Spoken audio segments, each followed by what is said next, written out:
Welcome to the Genius Factory. Enjoy the video. In this video, I will show you how to change Toyota Camry brake pads using an easy method. First, let's prepare. You'll need a jack, a lug wrench, a C-clamp, and new brake pads. Always work on a level surface and engage your parking brake. Loosen the lug nuts on the wheel you're working on, but don't remove them yet. This ensures everything is secure before lifting the vehicle. Safety is always our top priority when working on your car. Now that your car is safely lifted and the wheel is off, it's time to remove the old brake pads.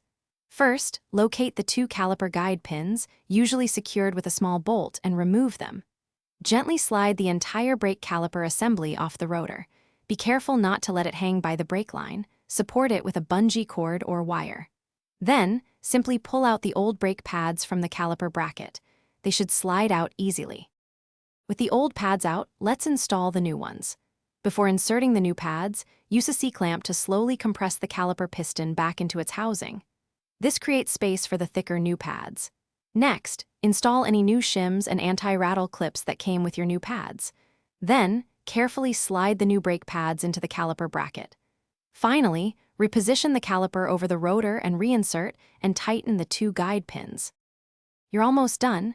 Reinstall the wheel, hand tightening the lug nuts first. Then, lower your vehicle completely and use a torque wrench to tighten the lug nuts to the manufacturer's specifications, typically around 80 foot-pounds. Before driving, pump your brake pedal repeatedly until it feels firm. This restores pressure to the caliper. Finally, take a slow test drive in a safe area to ensure your new brakes are working perfectly. Thanks for watching. If you found this helpful, don't forget to like and subscribe.